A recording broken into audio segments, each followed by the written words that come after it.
Hi guys, welcome to today's video. I am all cozy in my bedroom, mostly because my baby is in the living room with my husband.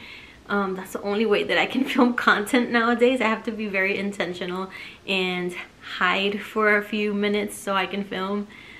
But yes, hi, welcome. If this is the first time you see one of my videos, my name is Steph. I have a 3-month-old baby girl named Ayla, and well, 3.5 months already. Time is flying. As you can see by the title, this video is going to be all about my breastfeeding journey, and trust me, it's been a lot. I have a lot to say. That's why I was looking down, because I made a list on my phone of all the topics I want to cover, because it has been interesting to say the least. But also, I wanted to mention that I recently got monetized, and that is thanks to you guys. The people that have subscribed really made a difference, so thank you guys so much. I really needed to hit 1,000 subscribers and 4,000 hours of watch content within a year to get monetized. I already accomplished that and more, so I'm really grateful. And if you haven't subscribed, go ahead and click the subscribe button. I pretty much make videos about what's happening in my life, and I like to see other people being able to relate. When I was pregnant, and even before that, I always knew that I wanted to breastfeed. It was one of my goals. I saw my mother do it when she had my brother and other family members. Like, it's a thing that I've seen other women in my family do. Like, it just seemed natural to me. Disclaimer, I know that this is a very sensitive topic. I am in some mom groups and I see the debates and I see the Instagram posts and reels and people like fighting each other, because some women say breast is best and some other women say fed is best, and it doesn't matter if you're breastfeeding or formula, and there's like this like debate online. I'm not trying to do any of that. Honestly, I understand that for a lot of women it's difficult for them to breastfeed, and sometimes for their own mental health they decide to go ahead with formula. This video is not to judge what other people do at all. Like, I respect every single individual and whatever they decide to do with their baby, as long as they're feeding them. But in this video, I'm gonna be covering what I wanted to do and like my personal goals and how I got there. All right, so like I said, I knew that I had the intention to breastfeed, but I really didn't have a lot of information. Like, I had seen other women do it, but I never knew what it actually took. Yeah, emphasis on I didn't know how much it took. This is not to scare anybody, but breastfeeding is very challenging depending on the person. In my case, I was lucky enough to have one of my best friends who already had a baby before I did. So one of the things she gifted me was a consultation with a lactation consultant, and I was already like 37 weeks pregnant, so I was like 2 weeks before giving birth. I had read so much about pregnancy and about labor and even about parenting, but I had no idea about breastfeeding. So the consultation went really well. It was very informative. We talked about, you know, different positions to feed your baby and the benefits of breastfeeding and stuff like that. It was during pregnancy, so I really think that until you're in a situation and actually breastfeeding your baby, you can have and you can read all about it and you're not gonna know what it really entails. So fast forward to the moment I gave birth. As soon as my baby came out, she was rooting, which means she was looking for the boob. She was looking for the breast, and she really wanted to latch, which is a great thing. I can notice that in retrospect, but in the moment I really didn't even think to like put her on the breast, because I didn't know that you were just supposed to. Like, as soon as she came out, she could actually feed. When we got moved to the room, it was a little more quiet. There were less people in there. I had more time to bond with my baby. So that's when I tried to latch her on my breast, and she immediately latched. That little girl, she was born 5 pounds 13 ounces, so she was this tiny baby, but she was very mighty. Tiny but mighty, and it hurt. It was like a painful latch because it wasn't deep enough. Fun fact, once you give birth and you start breastfeeding, those first few days, whenever you breastfeed, it's like your brain sends a signal to your uterus that the baby is out and already feeding, and it's time for your uterus to shrink. so you can feel those contractions. It's kind of, they're not as intense as the contractions you have when you're in labor, but they're kind of similar to Braxton Hicks. So like false contractions, I don't know, it hurt, and it was like an uncomfortable sensation. So you can ask the nurse for some like Motrin or something like that. I didn't know if the baby was actually eating because I didn't see anything coming out. I didn't see any milk, and I was asking to see a lactation consultant from the hospital, and it wasn't until the last day where she actually came by, and it really helped because she saw like the position that I was holding the baby in. She gave me advice. I was using one of those nursing pillows, and she told me, you know, your baby is so small and like the nursing pillow is actually getting in the way, and she showed me how to position the baby in a better way. And the most important thing that I got from this consultation is that she showed me that I was making colostrum, which is the first like few drops of milk that come after you have a baby. But those little drops are like rich in nutrients and everything that the baby needs. Also, when the baby's born, baby has like a very small stomach, so it's not like they need a lot. But once I saw that I was making colostrum, I was so happy because I'm like, okay, at least she's getting something to eat. And she was also, we were also getting like wet diapers and dirty diapers, so it means that she was getting what she needed at the time. So once we got home, I just continued to breastfeed. Pretty much in the beginning, you're feeding all the time because the baby is just asking for more and more milk, and you feel like you don't catch a break and you can't even sleep. That the first few days she was cluster feeding, which means like she wanted to be on the breast all day and all night. And I'm not gonna lie, like the first few days I cried, and it was like 4 o'clock in the morning, and she was just like crying and crying for the breast, and I was just like, oh my god, like am I ever gonna sleep again? Like there's this meme like, after how many days of no sleep can you die? Seriously, it's a thought that goes through your head, because what the actual, on day 3 after giving birth, my milk came in. It was so weird. Okay, this is what happened. I took a shower and I see that I am like dripping everywhere, not water, milk. I'm dripping milk everywhere, and I'm like, what is happening? And then that night I had full body chills. It was kind of scary because I'm like, is this like a postpartum complication or something? But I googled it, thank you Dr. Google, and it just said that it's a normal thing that happens when your milk comes in. I had to put like a sweater on, and I was just in bed like shaking. It was crazy, but it means that my milk actually came in like full force. So up until that moment I wasn't pumping. I read afterwards that pumping is not recommended like during the first week, I think. But once my milk came in and the baby wasn't like drinking all of the milk that I was making, I started to pump, which could be problematic because it means that you could actually create an oversupply. But there's like so much information out there that I wasn't even aware of, that I just started pumping and I didn't know. And pumping is also an interesting experience. It has like a learning curve. You need to familiarize yourself with the breast pump you're using. You need to figure out the suction level that you're comfortable with, the flange size that you need. It's so complicated, but at the same time it's so rewarding because I saw how much my baby enjoyed eating. She was drinking about 2 ounces in the beginning when she was a newborn, and then it increased to 3, and now she drinks more than 4, around 4 when I pump, but I don't know how much she gets when I put her directly on the breast, but I'll get to that. So once I started pumping, I realized that I was pumping more than I was putting the baby on the breast. Like I was bottle feeding her more, and I realized it's because I was scared. I was scared of how painful it became. Her latch was not great. She didn't have a deep latch. Oh, no. Let's try again, okay? How about we try it? She would just hold on to the nipple, and that hurts. Breastfeeding can be so confusing, and I know a lot of women give up in the beginning because they're like, there's no way I'm gonna be able to do this, this is too hard. And I did have thoughts like that in the beginning, especially because if you're breastfeeding, you have to constantly wake up at night to feed your baby, and the lack of sleep is brutal. Like I can understand why sleep deprivation is used as torture, because yes, I think what worked for me was to have a goal. and my goal was 6 months. I am almost at 4 months right now.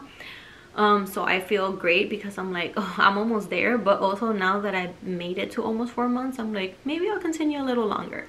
But if I didn't have that goal, I feel like I would have given up early in the process. I would have just been like, oh, let's see how much I can handle, and then give up the times that it became very difficult.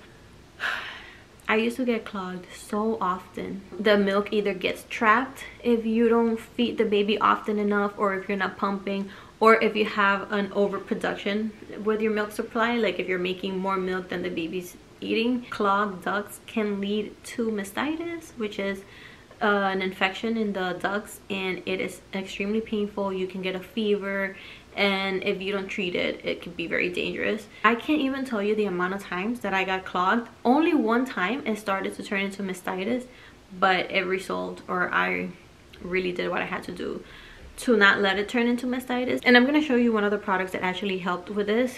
And these supplements, they're called sunflower lecithin, and they're from the brand Legendary Milk. If my camera wants to focus, that's what they look like. You can find them on Amazon. I actually got this bottle from my sister-in-law who has 2 kids. This really saved me so many times. It makes your milk less fatty, so then it's more liquidy instead of like, because sometimes your milk can be really thick, and that can actually clog you like way more often. Whenever that happened, I would take a few of these in a day, and it would usually resolve within like the next day. But it's still extremely painful to be clogged, not to mention that your baby's asking for milk and you're only getting like drops, because obviously it's blocked, so that's not fun. Another supplement that I started taking as well from the same brand is this one called Cash Cow. And Cash Cow is for like, it's to improve your milk supply. The reason I got this one was because there was a period of time, I think it was during the 2nd month of breastfeeding, where something happened. I think it was a period, but it was the only time that happened. Like, I haven't gotten a period after that. And don't worry, I'm not pregnant again. I'm really not. When you're breastfeeding, you're not even, like, most women don't even get a period.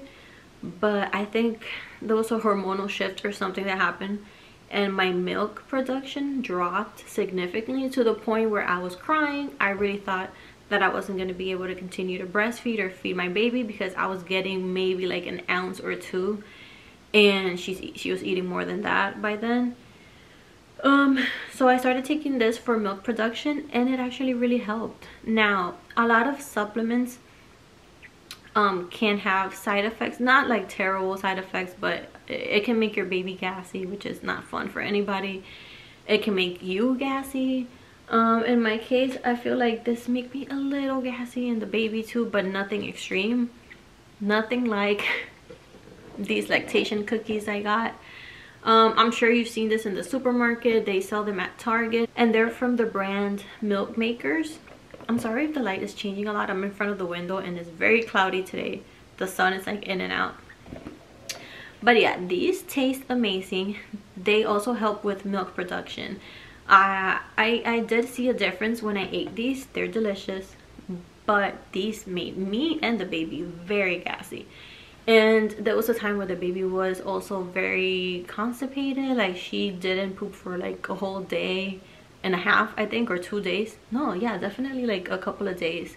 And I was getting worried, and then I read some of the reviews, and some people said that that could be a side effect. I think what causes that is the yeast. I'm reading the ingredients right now. As much as I think these helped with milk production and they were delicious, I don't think I will purchase them again. But that was just my experience. I think they could work for other people. I also got this. I'm telling you that I was like desperate. My husband was the one that got me these products, because he saw how upset I was and how worried I was about not making enough milk. So these are from the same brand, from Milk Makers, and this is Lactation drink mix. It tastes like pink lemonade. To be honest, I only had a couple, so I can't really say if they worked or not. I think they helped a little bit. None of these supplements are like a miracle cure or anything. I think something very important is to stay hydrated and to eat enough to be able to make milk. After that time that I think I got my period, and like I think my hormones went back to normal and my milk supply went back to normal. Okay, I feel like I've mentioned a lot of different things in this video and how stressful it was and how difficult it was, but now I want to talk how I got to this point in the process, in this journey, where I feel like my mental health is better and I feel like breastfeeding definitely got easier. It's never easy, but it got easier. What worked for me was to stop pumping, and I haven't stopped completely. As you can tell, my breast pump is in the background because I still use it, especially at nighttime.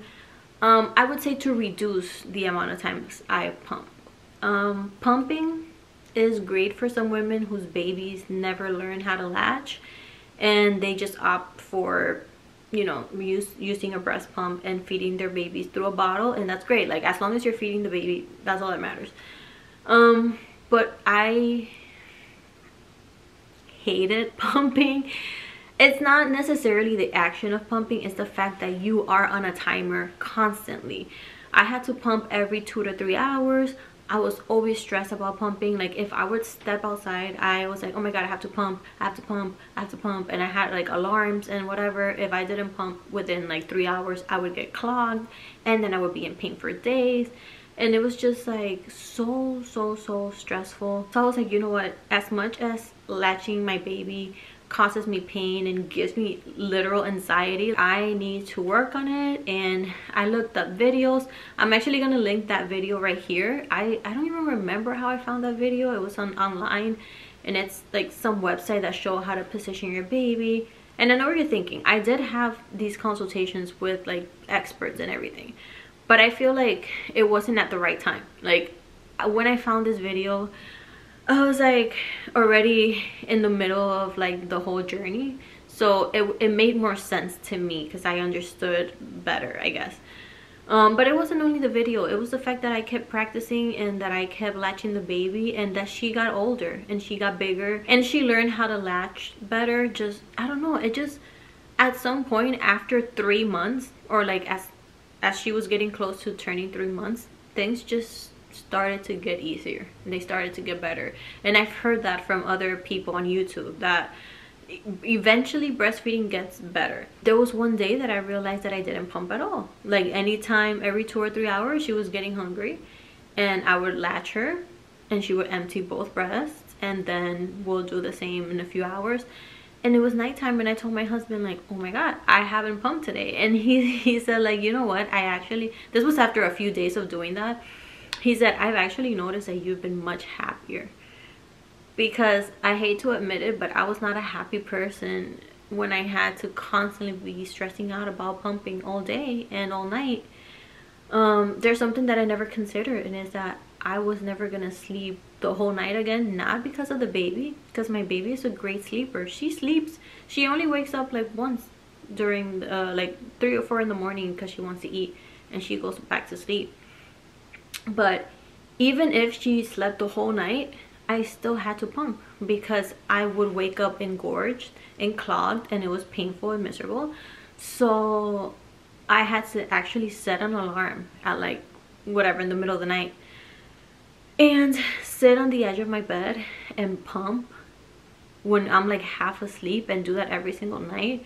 It was killing me. I mean, I still have to do it sometimes, but now whenever she wakes up, my husband brings her to me, I breastfeed her, we cuddle, it's super nice. With the pump, you don't really feel connected. It's just a chore.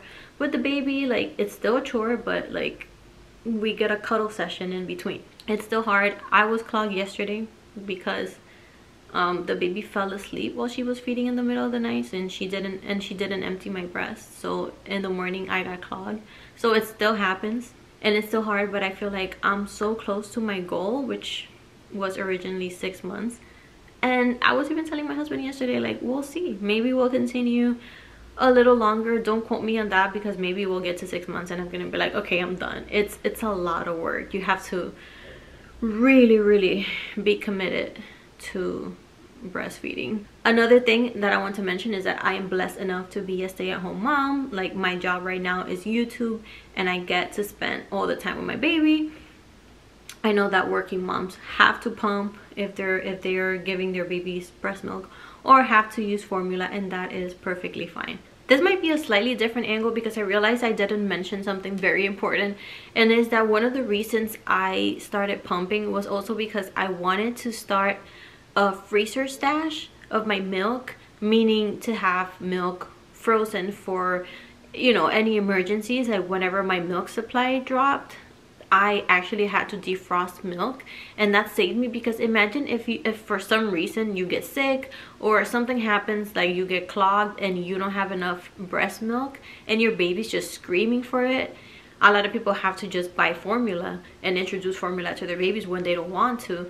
So it was very important for me to have a freezer stash. I am really proud of it. It takes so much effort to even freeze this amount of milk, and you might be thinking that this is a lot of milk, but honestly, with the baby that drinks 4 ounces at every feeding, this could last only maybe like a week or a little bit over a week. You can store milk in the fridge for up to 4 days. In the freezer for about 6 months is best, and up to 12 months is acceptable.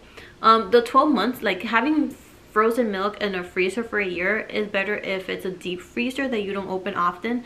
But a freezer like this in your house that you open it all the time, it's best if it's only for 6 months. I still want to continue working on my freezer stash and freeze a little more, just so whenever I start weaning her off the breast, I can still have milk to give her, so my milk supply can drop and eventually stop. Because you cannot just stop feeding your baby from your breast. You're gonna get engorged and probably mastitis, and it's not gonna be fun for anybody. So you have to do it little by little. If you enjoyed this video and you watched this far, please hit the like button, because that really helps. Don't forget to subscribe so you can watch all the videos I make. And thank you so much for watching, and I will see you next time. Bye guys.